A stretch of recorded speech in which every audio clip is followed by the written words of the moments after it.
On a toujours nié que ce n'est pas Samuel Eto'o qui prend les décisions dans la tanière des lions notables depuis l'arrivée de Babou. Lui-même, il dit qu'on lui a suggéré de retirer les joueurs au stade lorsqu'il y avait un soupçon de fraude lors du match Cameroun au Maroc. Lui, il devait retirer les joueurs en tant que qui. C'était lui qui était sur le banc de touche. Ça, c'est le Maintenant, je crois avoir tout compris sur ce que Chop Chop dit de toi. Quand l'ego rentre en jeu, Jordan, ça décapite le potentiel de l'équipe. Et ça, je peux te le garantir, même dans 4 ans, on sera encore 2 fois plus nul si on ne tue pas ces problèmes d'ego, et chez les dirigeants, et chez certains joueurs aussi. Et qu'on arrête les décisions à tête chercheuse. On a dit discipline, oui, mais il faut qu'elle soit appliquée à tout le monde, pas à géométrie variable. Président, il faut dire que... Je veux revenir sur cette finale de la CAN, surréaliste, chaotique, épique. 0-0, presque à la fin du temps réglementaire, un but refusé au Sénégal, puis un penalty accordé au Maroc. Fureur des joueurs sénégalais qui quittent le terrain pendant une dizaine de minutes, chaos dans les tribunes. Finalement, les joueurs reviennent, le penalty est tiré, manqué par le Maroc, et le Sénégal finit par l'emporter en prolongation. Quel est votre avis sur cette finale? Écoutez, permettez-moi déjà de féliciter le Sénégal qui mérite sa victoire. Que ce soit les joueurs, que ce soit les supporters, cette magnifique équipe, ce groupe est allé chercher sa victoire. Maintenant, sur les faits de jeu qui ont marqué cette finale, j'espère que nous allons travailler pour améliorer notre institution, afin que nous n'ayons plus ces images. Parce que je pense qu'on aurait pu éviter tout ce qui s'est passé hier. Notre institution, vous voulez parler de la Confédération africaine de football, Tout à fait. la CAF. Pour vous, c'est elle qui est responsable du chaos lors de cette finale? Je ne suis pas en train d'accuser, mais vous savez, si j'accuse la CAF, je serais en train de m'accuser moi-même, parce que je fais partie de toutes ces personnes qui ont le privilège de prendre des décisions pour le football de notre continent. Ce que je suis en train de dire, c'est que, comme nous sommes en train de faire depuis un certain temps, il faut qu'on continue à améliorer notre institution afin qu'elle soit au-dessus de tout et qu'elle soit encore un peu plus forte. Mais qu'est-ce qui a été un problème, selon vous? L'arbitrage, ce qui s'est passé sur le terrain, ce qui s'est passé dans les tribunes, la gouvernance, qu'est-ce qui a gâché la fête finalement? Non, gâcher la fête, si vous le dites, c'est comme si la fête n'était pas belle. Et permettez-moi aussi de vraiment m'arrêter et de dire félicitations particulièrement au président Foudzi Ladia qui s'est investi personnellement pour offrir à la CAF des installations magnifiques afin qu'on ait une CAN relevée au niveau de la logistique. Comme président du Cameroun, j'ai eu l'occasion de le faire parcourir. Mais ici, devant le monde, je dis au peuple marocain et à Foudzi, au président Foudzi, merci pour ce qu'il a offert à la CAF, afin que nous ayons une CAN au niveau que nous souhaitons toujours avoir. Maintenant, sur les faits de jeu, les arbitres restent des humains. Et je ne souhaite pas venir ici accuser des arbitres, mais il y a eu des faits de jeu qui ont marqué cette CAN à jamais. Maintenant, il revient à la Confédération africaine de football de prendre ses responsabilités et de voir ce qui a moins fonctionné afin de prendre les décisions qui s'imposent pour que nous n'ayons plus d'effets de jeu qui prennent le dessus sur ce qui nous intéresse tous, le jeu. Des faits de jeu, ça veut dire des erreurs d'arbitrage. Ah oui, des erreurs d'arbitrage. Mais n'oubliez pas que les arbitres restent des humains parce qu'ils sont comme vous et moi. Est-ce que vous auriez pris la même décision que le sélectionneur camerounais, Pape Thiaw, Sénégalais. Sénégalais.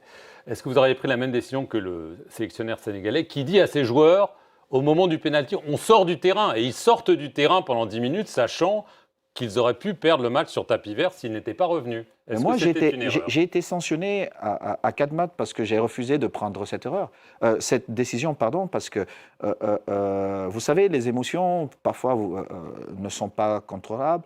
Et à un moment donné, pendant notre rencontre Cameroun-Maroc, il y avait beaucoup d'émotions et un de mes compatriotes m'a suggéré de retirer l'équipe. Mais sur un coup de tête, j'aurais pu prendre cette décision-là.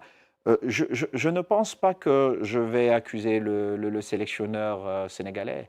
Au contraire, il a eu le courage de défendre son équipe. Il a Il eu a le pris un courage. risque.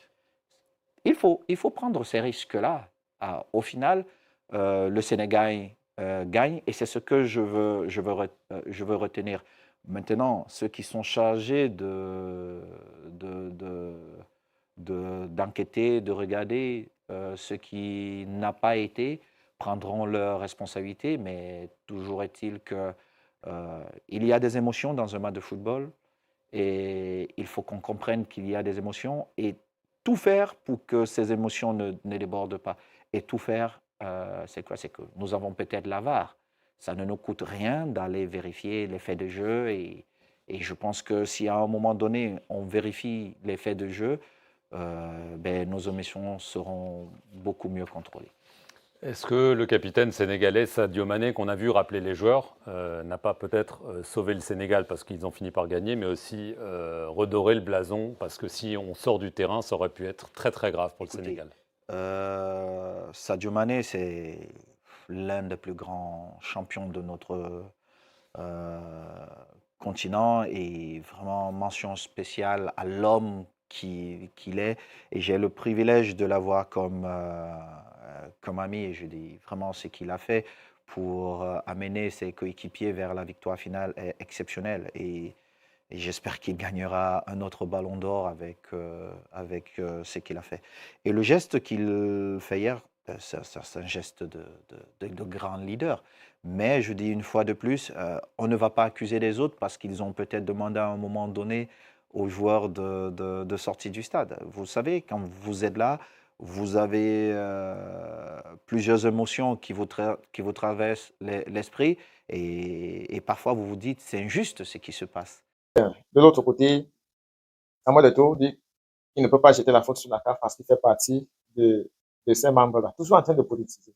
Maintenant, il a été pris entre le clou et l'enclos, incapable de mettre sa propre chaise sur responsabilité. Parce qu'il s'agit là de prendre la responsabilité. Si tu fais partie d'une équipe et une équipe est en train de jouer, et de te glorifier que tu fais partie de cette équipe, c'est un privilège et tout, tu n'es pas le premier.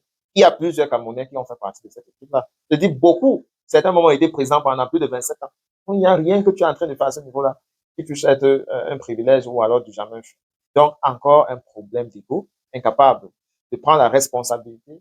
Maintenant, il y a ce point sur le président du Cameroun que beaucoup de tes haters se sont accrochés sur ça, ils veulent te condamner.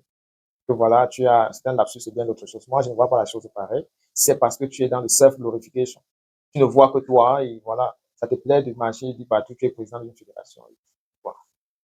Vraiment, à l'heure qu'on parle, je ne connais même pas le président de la Fédération sénégalaise de football. On dit qu'il a pris son mandat il n'y a que 6 mois. Voilà les résultats. C'est ce qui compte.